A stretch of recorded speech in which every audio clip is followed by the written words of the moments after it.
Let's talk about the choices we make because they matter. From the food we eat to the products we bring into our homes, every decision has an impact. And one of the biggest, where you sleep. That's exactly why I love Avocado Green Mattress. Their mattresses are crafted with certified organic materials designed to stand the test of time. Because sustainability isn't just about what we buy, it's about buying better. I recently tried out the Avocado Green Mattress, their bestseller that comes in 3 comfort options. My partner and I went into the store and we were lying there and really could not decide between the firm and the medium options. They were both just so comfortable. I guess we'll have to go back for another test drive. I love that they have this try before you buy option where you can visit one of their retail stores or premier retail partners to experience the comfort in person. And Avocado has easy financing options with a firm that makes your purchase way more accessible. Head to avocadomattress.com today and save up to 10% on certified organic mattresses. Dream of better for you and the planet. Does it feel like most healthy snacks just taste so bland? Well, I think I may have found the perfect healthy snack.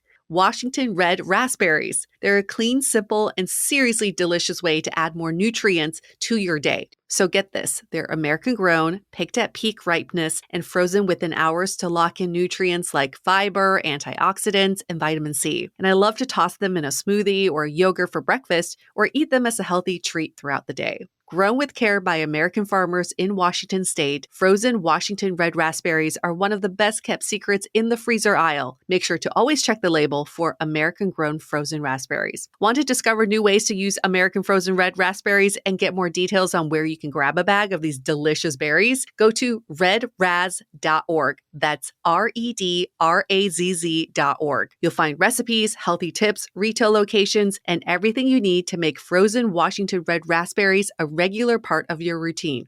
Has it ever felt like you're doing everything right, eating healthy, working out, but your energy still crashes? Or your mood swings hit out of nowhere? I know I have. What I've learned is that a lot of these issues are tied to changes in my hormones. That's where Happy Mammoth comes in. They offer a free 2-minute quiz that can help you uncover the root cause of your hormonal symptoms. It's super easy. Just answer a few questions, and you'll get a personalized recommendation to help support your hormones and start feeling better. From the hormone quiz, I learned that my estrogen rises and falls unevenly. So the solution is hormone harmony, which could help with bloating, anxiety, fatigue, overwhelm, and more. Ready to start feeling like yourself again? Head over to happymammoth.com and take their free 2-minute hormone quiz today to find the ultimate answer to your stubborn hormonal issues. And for a limited time, you can also get 15% off your entire first order with our code DATEABLE at checkout. That's happymammoth.com and use the code DATEABLE for 15% off today.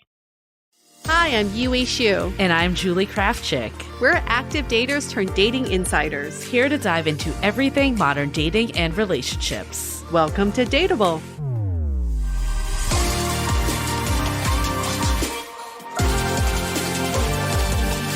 Hello, everyone. Welcome to another episode of Brunch Talk.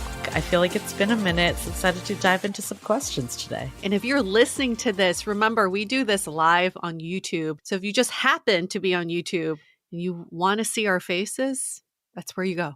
And ask a question real time. Oh, yeah, that's those right. are some of my favorites is when we get the real time questions. We did bring some topics, though, too, that we both wanted to share because I feel like there is some interesting stuff that's been happening.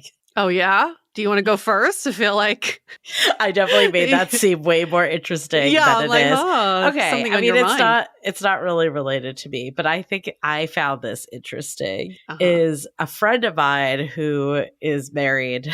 No need for this. She messaged me this video of this new dating app for foodies. Okay. It's called Marble. Have you heard of this? No. So you basically make a reservation for 2 people at whatever restaurant you want to go to. It might just be in New York now. I'm not sure how widespread they are. And then you basically match off of that. It's to, I guess, they'll set the date. But then you also can kind of judge based on your food style and where you actually want to go. So if someone chooses Applebee's in Times Square, you're like, nope, I will always remember, sorry, side tangent. I will always remember right out of college, one of my best friends lived in New York. My mom and brother came in and we took her to Applebee's in Times Square. And I was just, she was such a good sport.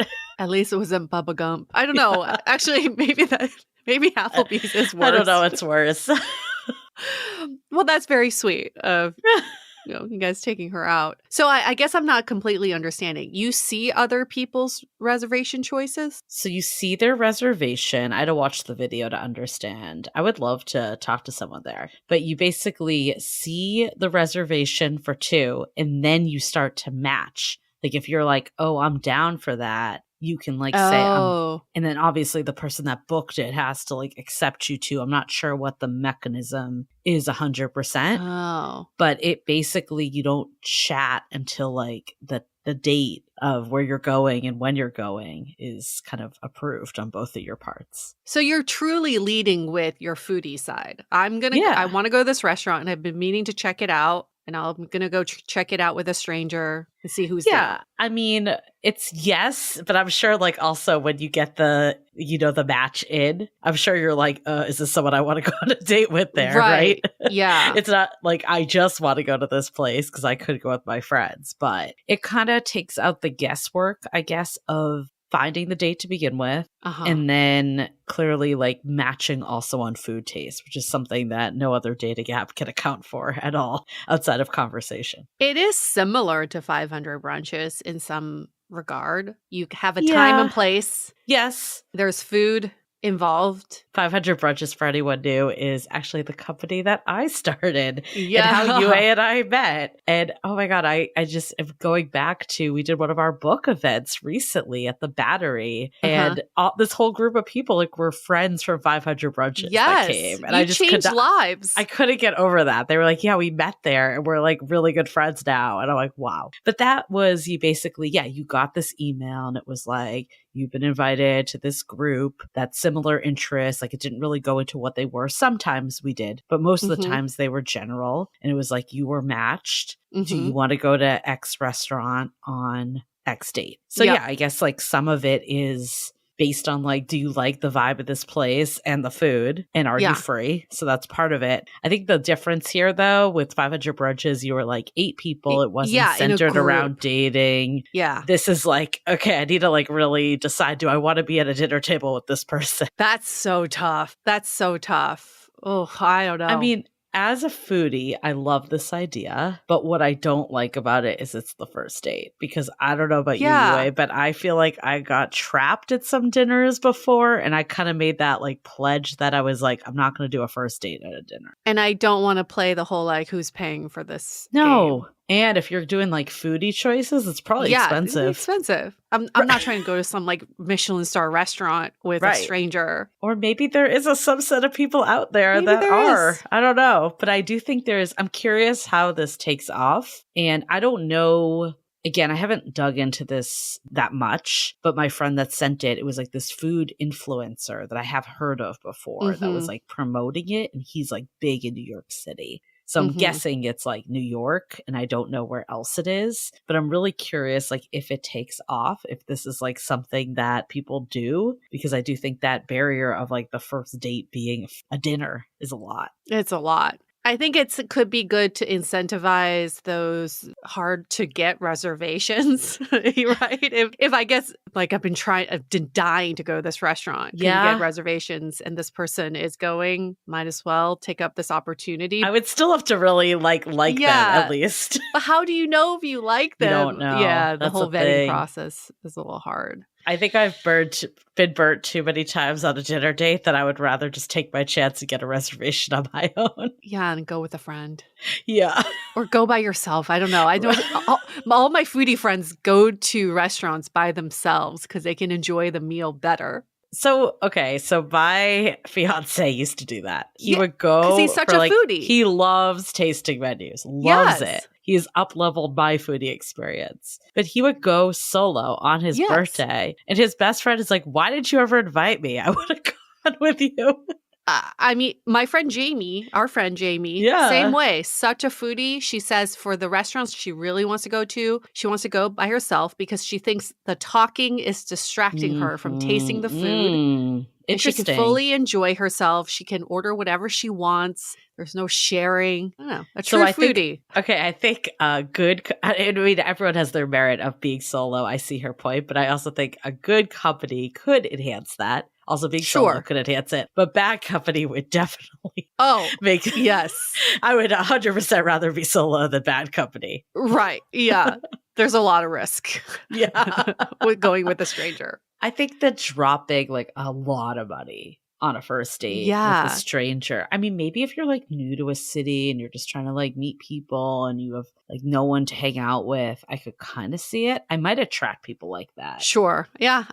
There are definitely going to be people who sign up for it. And I think you're going to definitely get people who had a terrible experience. Yeah. And then people who don't have a terrible experience. But it's hard for an app to keep people accountable unless they're taking some sort of deposit. Like you took a deposit from people. Still didn't help brunches. though. I mean, yeah, like people still flake. Yeah, which was crazy to me because we did an experiment of like a $5 deposit and then you just pay your share at the restaurant. Yeah. Or we did basically what the meal would cost plus that fee, all inclusive, thinking that less people would flake if they paid $40 rather than $5. Same amount. Didn't matter. Still do. Crazy. It's like if you're not going to go, you don't care. Some of these restaurants take a hefty deposit fee. Yeah. If it's a hard to get reservation. And I bet you people still will flake on this app. Yeah. I think with 500 brunches, I mean, there were a couple things. People definitely did flock to like the harder to get reservations. Foreign Cinema and Nopa for any SF people. Those were always very popular ones. I pick the places, or like our company picked the places where this app, it's more the individual. So they can be like 3 Michelin star restaurant. I mean, I guess you have to opt in. So you're losing people by default. But I think I tried to keep it like relatively a lower price point. Also, brunch by default is a lower price point. Right. But I guess this, you could do brunch if you wanted to. You could do brunch. Yeah. You could do brunch. But it is geared towards foodies. So I'm guessing that all these restaurants are going to be somewhat top tier, even for brunch. That's the difference because I think with 500 brunches, it was never really like, this is a foodie experience. It was like social connection around food. Yeah. Would you do something like that now if it was a group thing? Like an app for foodies to enjoy food in a group? Would I start it or would I go to it? Would you go to it? Okay, those are very different things. Yeah. Okay, so at this stage of my life, I don't know. Because I feel like it's hard enough to make time for existing friends. Yeah. And my partner and all the things. So I'm not sure if I would necessarily seek out the new experience. If I was single, if I was new to a city, if I didn't have a lot of friends in the same life stage as me, absolutely. So I think for me, it would be circumstantial to where I was. Would you? Yeah. No. Absolutely not. You're like, even if I have nothing going on, I wouldn't. But you did 500 brunches back in the day. Were you just more social then? I feel like that wasn't really about the food again. No. Yeah. That's what I'm saying. Like with going with the foodie angle, going to a restaurant I really want to go to with strangers doesn't sound enticing to me at all. Yeah. You know, there was a competitor to 500 brunches that was more about that. It was like all centered around the food, and that never appealed to me either. So, and their target audience is foodies. So then it's like... Yeah, I don't know. It's hard to know who will gravitate to this app. Like maybe it could be people that are there for the food, others there for the date, and that could be a huge disconnect too. What's it called again? I feel like we've spent a lot of time talking about it. Marble, which is a very interesting name. Marble. This is not sponsored by Marble at all. Obviously. As we're like critiquing it. Yeah, because we if tore this was it apart. Sponsored by Marble, it would be a different conversation. Drop us now. Yeah. Get your money back, Marble. Marble dating app. I'm looking it up. Yeah. Yeah, I don't have high hopes for any new dating app coming onto the market, to be perfectly honest, but you never know. I like there's creativity. I like that. I think that's like lacking right now. I'm not sure if this is it, but their tagline is where every match is a real date. I feel like Wim tried to do this. There's been a lot of Yes. people that have tried to do this. Yes. I like that they're trying something different because I think it's so stale of just, swiping through photos and having the small talk and doing the like, I don't know, standard date. So I like that. I'll give Marble a go for that. Good job, Marble. Keeping it creative. Okay. Can I go to my Yes, please do. my thought? So different from this. So different from this. The overarching question is, when is it your role to say something? Okay. Okay. Go with me. What's the scenario? Okay. The scenario is, and this is something I was watching on TV that prompted this memory. I remember going to Taiwan with my ex, years ago, and his friend was there to visit his family and blatantly cheating on his girlfriend. And I witnessed this, and he just did it in front of all of us who knew his girlfriend. Okay. And I think I was watching something on TV where the person who would be me stepped in and said something to the girlfriend. But when is it your role to say something? Because in something like this, I wasn't like direct friends with the girlfriend, but I met her a few times. There's girl code. I respect her. And also I wanted to call this guy out because he was blatantly doing this. But you didn't say anything to her. I didn't say anything at the time. I felt like it was in my place. I did say something to him. Okay. Like maybe there's something wrong with your relationship that you feel like you have to be cheating on her and like so blatantly too. But I don't know, in hindsight, they did break up shortly after. I don't know what happened. So it worked itself out. Yeah. It did. It worked itself out. But like in all these scenarios, if you were to see even like, let's say your friend out there doing something bad or betraying their partner, when is it your place to say something when you witness these things? So if it was your friend betraying their partner, I mean, I would 100% say something to my friend, similar to like what you said to that guy. And that's not even your friend. It was like a friend removed. Yeah. But like, if I don't know, one of my good friends was like cheating on their spouse, I would 100% say something to them. Yeah. Okay. And I'd be like, what's going on here? What if you saw their spouse doing something bad? If it's someone I know well, I would say something to them. I would say something to them. I would say the spouse. The spouse. What I would say to them is like, what the hell? You need to talk to your significant other. Or if not, like, I'm going to have to say something to my friend. Okay. But you wouldn't break it to your friend. I'd want to give them a time to do it. But then if it is a close friend, I would have to say something. I wouldn't be able to like hold it in. Yeah. But I think in the scenario you had with someone you don't know, I wouldn't say something to that person. To either person. Maybe to the guy, but even that would be a little tricky because it's like, granted, your ex ended up proving himself the same way. But at the time, you did not know that. It was my partner's friend. But at the time, like, you're also like, there's a weird barrier there that like you are kind of respecting your partner by not disrespecting their friend. Right. So maybe I should have asked my partner to say something to him. That's probably what I would have done. If it was someone I didn't know well, that's what I would have done. I don't know, though. I mean, I don't think it was wrong that you said something. Clearly, your ex wouldn't have done well with that. No. He clearly didn't think it was a problem. So I'm not sure if that would help. But I think if it's someone that you barely know, I just think it's like hard to get in the middle of it. Mm-hmm. Yeah. Because we did come back and hung out with the girlfriend a few times. And they acted like everything was normal. And it just didn't feel right to me. The few times like I was alone with her in the bathroom or something like that. And I'd be like, should you say something? But maybe she already knows. It's awkward. It's definitely super awkward. I just think it's like if someone's not ready to receive it, though, then you become the person. Exactly. Yeah. And I don't want to be that person. Like, okay, let's say hypothetically, because this thought like crossed my mind. I don't think it would have happened, but what if it did? So remember that time when we were at South by Southwest, your ex was going to go with my partner to the music.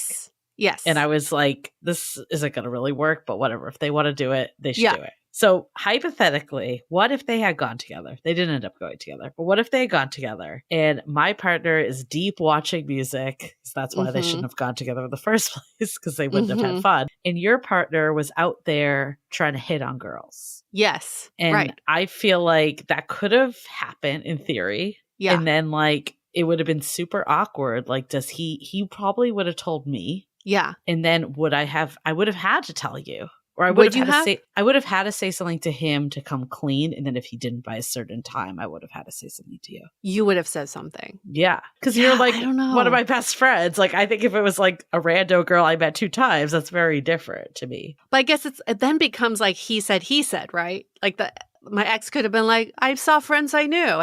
I knew these girls, or like, I know. I mean, if that happened, I guess I would have dropped it at that point. I would have been yeah. suspicious, but I would have dropped it because, yeah, it's like a lot of separation. So it would have been hard to know. But like, if I had said something to you, what would your reaction have been? I really don't know. I really don't know because I probably was still in the mindset of defending him. Yeah, like you wouldn't have thought he was doing that. Yeah, I would have been like, oh, he's just really friendly. Or, Right. yeah, there were girls that he knew already. But then it would have planted a seed for sure. And maybe that's all you can do. Like, if you're Yeah. the person, like you say your obligation, if you feel like that's your place, whether it's to the direct person, to a peripheral person, and then at that point, it's on to them. In that situation, does it make our foursome friendship awkward? Yeah. Because then he's got to know would. that your partner says something to It you, would and then make it really awkward. right? And then you like can't really hang out together anymore. It just makes don't it so know. like, what if I stayed with him for another 10 years? It would just been 10 years of awkwardness. Yeah, I mean, that's definitely a consideration. Maybe what I would have done is like watched it more. Like maybe that's what it would have been. Like, Yeah. I'm not going to report it, but I'm going to watch it. And if this happens. So in college, a friend of mine, her boyfriend at the time, he like blatantly cheated on her. And I said something to him. I never said something to her. And then he like hated me after. Of course. Yeah. But did they break up? Like, not immediately. Like eventually. But I didn't ever. I gave him the opportunity to say something to her. I never said something to her. I think she knew though. I think it was like. yeah. I just have this side of me that just wants to seek justice. Yeah. And then I feel like I need to draw the line sometimes because it could make things awkward, or you have it misinterpreted something and then it just make things worse. But yeah, there's this burning part of me that's just like, I want to seek justice for everybody out there. Anyway, what to our listeners and our viewers, what are you thinking? Would you say something? Thinking? Yeah. Or have you said something in the past that you regret saying, where you are really proud of yourself for saying something? We want to hear from you. And then Marble dating app. Would you use it? Have you used it? What has been your experience? Let us know, because I don't know. My days are over of creating a dummy account just to see what's going on the dating app. Well, this one you have to actually show up. You have to show up. This one doesn't allow for, or like you have to be like open to showing up. That'd be the worst catfish. You show up, you're like, I'm actually not single. I just really want this reservation. Yeah, I just want the reservation. This was really hard to get, sir. So I want to dive into this even more, but before we do, let's take a quick break to hear from our partners. I am so relieved to say that the days where shapewear feel like torture devices are over. Seriously, who invented those things? They were so uncomfortable. But now, have you discovered Skims? Because I'm a Skims believer, and it's just too good to keep all to myself. The Fits Everybody collection from Skims is like nothing I've ever tried before. And here's a funny story. When I first got the cheeky bikini underwear, I thought they had sent me kid sizes because of how small they looked. I was like, this is not going to fit me. But then I was shocked that they stretch to mold to my body, and they're so comfortable. I feel like I'm wearing nothing at all. And best of all, I found the perfect color to match my skin. So these undies don't show through any white pants. Skims truly live up to the hype. Shop Skims Fits Everybody collection and more at skims.com. After you place your order, be sure to let them know that we sent you. Select podcast in the survey and be sure to select Dateable in the drop-down menu that follows. As we're headed into summer, I feel that familiar urge to refresh my closet, but I'm not wasting money on pieces I'll only wear once or for just one season. With Quince, everything is half the cost of similar brands. By working directly with top artisans and cutting out the middleman, Quince gives you luxury without the markup, like 100% European linen shorts and dresses from $30, luxe swimwear, and so much more. I have my eye on their Italian leather platform sandals in cashew and and may just be getting these in time for my bachelorette party. Their clothes are timeless, lightweight, and far more elevated than anything else at this price. Give your summer closet an upgrade with Quince. Go to quince.com/dateable for free shipping on your order and 365-day returns. That's QUINCE.com/dateable to get free shipping and 365-day returns. Quince.com/dateable. When was the last time you actually checked the ingredients in your dishwasher pods? Spoiler alert, they're full of chemicals and microplastics that can stay on your dishes even after they've been washed. And studies show that this residue ends up inside of you, causing inflammation and gut damage. But Blue Land's dishwasher detergent tablets are 100% plastic-free and made with certified clean ingredients that are safe for the whole family. In addition to the dishwasher tablets, I've also been enjoying the hand soap tablets. They're so easy to use. Just fill your reusable bottle with water, drop in the tablets, and wait for it to dissolve. And it comes with a foaming pump and a fantastic clean scent. Blue Land is on a mission to eliminate single-use plastic by reinventing cleaning essentials to be better for you and the planet with the same powerful clean you're used to. Now, Blue Land has a special offer for our listeners. Right now, get 15% off your first order by going to blueland.com/dateable. You won't want to miss this. blueland.com/dateable for 15% off. That's blueland.com/dateable to get 15% off. Anyone else so busy these days that it can be hard to find the time to shop, yet alone pick out a good outfit? That's where Armoire comes in. With a clothing rental membership, you can effortlessly turn heads with stylish, everyday looks tailored just for you. In the last couple months, we've done so many book events, and I don't know what I would have done without Armoire. It's been my literal lifesaver, where I can try all sorts of clothing and swap them out if they aren't the right fit, or if I just want different styles. What I love the most is trying new pieces I wouldn't necessarily want to commit to buying, like wide-leg jeans or blazers. Sometimes it's been a no, but other times I've been pleasantly surprised, and I've loved expanding my style a bit with Armoire. Right now, our listeners can give Armoire a try and get up to 50% off their first month. That's up to $125 off. Just visit armoire.style/dateable. That's armoire.style, ARMOIRE.style/dateable to get up to 50% off your first month and never worry about what to wear again. Try Armoire today. Okay, so we have a question that came in that actually I think is actually kind of related in the sense of like, what do you tell your friend? What do you do? So this is around love bombing. So the question was, I just started seeing someone and they've been incredibly intense from the start. Daily good morning texts, constant compliments, and they're already talking about our future together after just 2 weeks. It feels amazing, but also a little overwhelming. How can I tell if this is genuine interest or if I'm being love bombed? I now understand love bombing as a way to not get deeper. I do remember getting love bombed at one point in my life, and in the moment it felt amazing, but then your gut is like, do you even know this person? Have you had deep conversations? Do you feel authentic and vulnerable around this person? And it was a no, no, no in hindsight. But in the moment, it felt so good. It felt so like, I felt so desirable. I felt so loved. And now it makes sense because it was his way of avoiding getting deeper. So this is kind of a weird thing that I did, but you know, I'm obsessed with the show Summer House. And this season, there was a love bomber on there. So any listeners that watch a show, if you don't, it doesn't matter. But the guy, his name is Jesse, and he came on hard to this new girl in the house, Lexi. It was very intense affection early on. So I consulted ChatGPT because I was like, good old ChatGPT. Because everyone's like, Jesse's a love bomber, blah, blah. And I'm like, the word gets tossed around a lot, right? So that's why I was like, let me use this example that I can think of, put it in ChatGPT and see what it says. Signs of love bombing and Jesse's behavior. Intense affection early on. So which sounds like what this listener is getting, right? The next part, contradictory actions.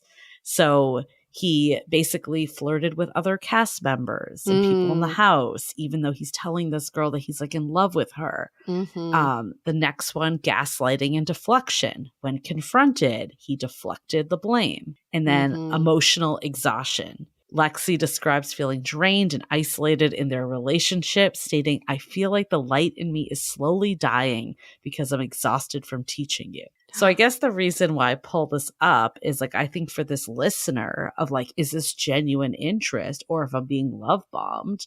I think it's these next three. Like, are there contradictory actions? Do you feel like there's gaslighting and deflection? And are you feeling exhausted emotionally from this?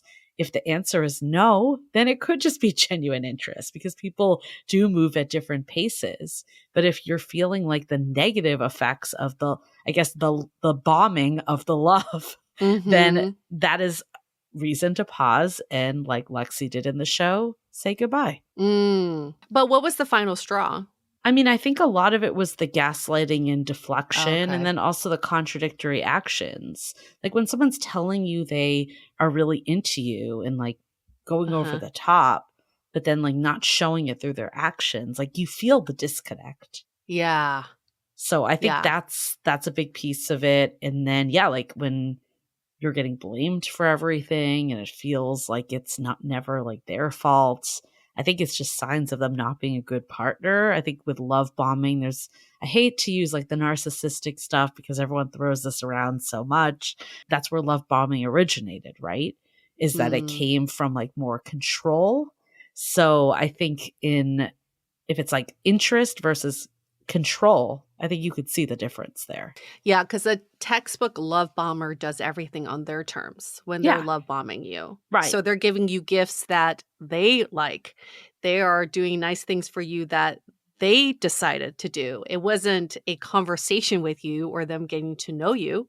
They just know exactly what is the formula for this acquisition, but it's never on your terms. And the love bomber I can think of from my past, he's the one that was like, here's a dozen flowers and I'm taking you on a trip. And then when it came time for my birthday, he totally forgot because it wasn't on his time. It wasn't convenient for him to remember, but everything else was absolutely on his terms. Right. And I think that like is the exact difference because when it feels genuine, they're giving you a gift that you want. They're not like doing it to like fuel their ego or feel good about themselves. Yeah. So what is the difference between someone who just doesn't know how to show affection and love? So they just like watched a lot of rom-coms and they're like, oh, roses and nice dinners versus someone who is like really slick with this stuff and becomes a love bomber. Well, I think that is what I was saying kind of with those last like three things, right? Like if someone's just doing it because they don't know well, like you're probably not feeling like they're gaslighting and deflecting on you. Right. Or there's an exhaustion that comes from it. Like you're probably just like, they kind of like come off almost like innocent. They just like don't know better. Like I remember there was a guy that in our community that talked about like, should I bring a candle to a first date? And should I bring flowers to the first date? And it wasn't like he was trying to necessarily like love bomb and go overboard. It was just, he just like didn't know. And I think you can feel that energy different. And usually the actions are consistent too. They're not contradictory. Like if someone just really wants to get to know you, they're probably like really trying to get to know you. So do you feel like if you have assessed that you're being love bombed, you should exit the situation right away? Or should you call out this person, let them know that you think they're love bombing? Because I'm a little conflicted. Sometimes it could just be signs of early relationship and this person could be inconsistent for so many reasons. And they could also just be a really smooth criminal. You don't know the difference. So maybe everybody deserves a chance to reset. Yeah, I mean, back to the summer house example. I feel like she definitely called him out. Like the first sign, it was like nicer, right? Like, let me hear your side of this. This doesn't feel right, but let's talk about it. And then like the more and more it kept going, I feel like she actually gave him a lot of chances, like almost too Oh. many. Like she put her foot down real hard. All the like viewers of the show was like, go girl, get it. Like, stand up for yourself. And then like the next week she's like back with him. And I'm like, okay. Oh, yeah. So I That think, happens. but I do like that she like tried to talk about it and it felt like it was like healthy communication, at least at the beginning. Mhm. So yeah, I think giving someone like one opportunity to at least explain themselves. And then if it keeps being the same behavior, I think at that point you need to assess like, is this right for me? Does this feel good? Right. Right. Yeah. So yeah, we're basically saying like still acknowledge and give the other person an opportunity to speak up for themselves. And sometimes I think love bombers don't know that they're love bombing because they're so good Yeah. at it. And that's just their way of operating. And if they do get called out, I think how they react to that is very telling too. So in your situation, you did like say something, right? About the Yeah. gift and not the birthday stuff. Yeah, and he totally was gaslighting me the whole time. Right. "Oh, yeah, I mean, we already celebrated your birthday, like, oh, do you need me to call you on your actual birthday? Is that really important to you? Because we just saw each other last Yeah. weekend." And then 2 days later, I got a gift in the mail. He's like, "Oh, yeah, this was ordered a while ago. It just like, you weren't home to receive it on your birthday." Just bullshit like that. Like, you blatantly forgot my birthday, but it's my fault. So to me, that's number 2 and 3, Yeah. contradictory actions and gaslighting. Yeah. And then probably 4, emotional exhaustion. So I think that proves it. Because like a person that was genuine, the second you said that, they would have been like, how do I make it right? How do I make you happy? Yes. I just want to Yes. make you happy. Right. Take some accountability. Yeah. But no, not because it No. wasn't on his terms. And this is the exact same guy I've talked about before when we're kind of like doing long distance. And you know the story, Julie. When I came to SF to visit him, he had an Excel spreadsheet of our weekend plans and asked me what I wanted to do and then never incorporated any of the Yeah. things I wanted to do. Everything was on his terms. But at the time, I kept thinking, wow, this guy's such a planner. Well, I've never dated such a planner before. He thought of everything. No, he just wanted control over the whole weekend. I also think the person that wrote this in, like you can set the speed too. Like if you're Mhm. saying that like daily good morning texts, constant compliments, they're already talking about our future together after just 2 weeks. I think there's nothing wrong of saying like, I love this idea of going on this trip with you or whatever the future plans may be, but like, let's just bring it back to the present.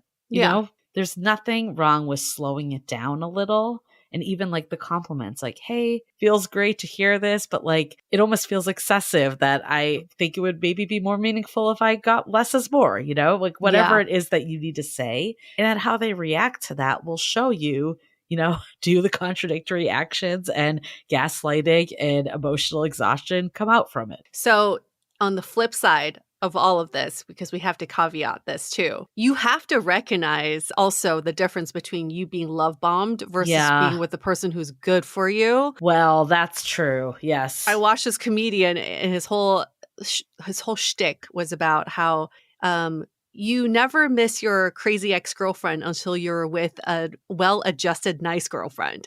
And it is so spot on of the fact that if you've been in these toxic relationship behaviors in the past, when someone's good to you, Yeah. it may be hard for you to accept it. It may feel really uncomfortable, but maybe this person's just genuinely really good to you. Like daily Yeah. texts, good morning Right. texts, telling you you're beautiful or telling you you're Right. smart. Is That that is the like, worst thing? Yeah. Is that the worst? Right. So sometimes we have to look inward too and ask, am I just not accepting this because this is not part of the behavior Yeah. patterns that I'm used to? Yeah. Bring it back to Summer House one last time. But there's another couple on there, Paige and Craig. It was a crossover from another show. Uh-huh. And she was like basically going on tour. She does a very successful podcast, Giggly Squad, for anyone that knows that one. And they were going on this tour and they were already long distance and they weren't going to see each other. And his whole thing was like, what where do I fit into this whole thing? Like, how do we like Mm. make sure our relationship still like operates with the tour? And she made it be like, oh my God, he's asking so much from me. Like, he's not Oh, proud, like he's like jealous of my success. And obviously we don't know what goes behind closed doors. But to me, I was like, he's not asking that much to be like no, incorporated into your plans. And like, maybe this is no. actually just an emotional block that you have. Yes, yes, yes. That is so layered, Yeah. but yes. Isn't it funny that you can see it so clearly as a Yeah. viewer who doesn't know these people? Yes, there could be other nuances Right. to Right. this, but when you watch back, maybe this is a good test for everyone. Watch back your dynamic in this relationship as a viewer. Like pretend Yeah. you are watching a reality TV with That's you as a good. star.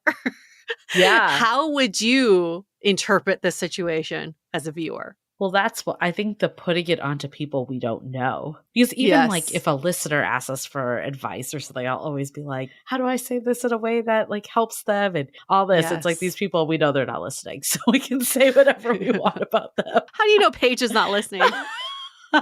Hey, write Paige, us. Tell us your we story. We giggle will too. happily have you on our podcast.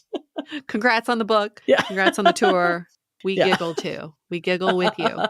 I think though I wanted to tie it though to our earlier conversation of like, when do you tell a friend? So like, let's say you don't realize that you're being love bombed, but like you're Yeah. kind of like this reality TV example. Your friends can see that something is not right.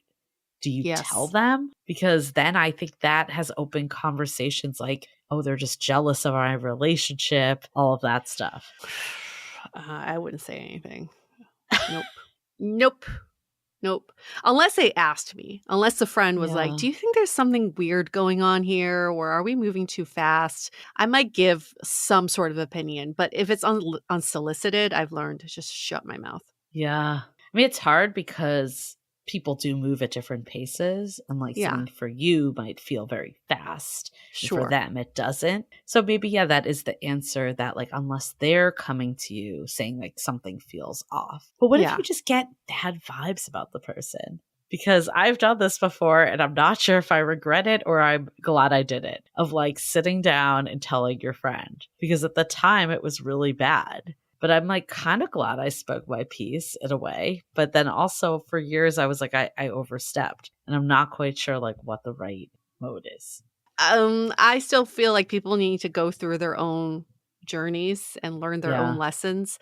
Unless if there's abuse going on, I just don't think there's a role for me to say anything. Or if they're like trying to take advantage of them financially, maybe. Like Yeah, they've only yeah, known like each if other for 2 weeks and they're like, oh, like yes. the Tinder swindler. That was like Yeah, love like bombing. yes, like life-threatening kind of situation. But even with, my friend, that I think is getting scammed by this woman. I'm not saying anything until Until it he happens. asks. Yeah. Like there's really, because he's like so into this, so in love. Yeah, it's so And hard. it's so hard. And then if I say anything, he's gonna turn it around on me and Right. tell me that I don't want to see him happy or something like that. Right. So no, Oof. I'm just gonna shut my mouth until my opinion's asked. We should do a whole episode about like, what do you tell your friends, what do you not?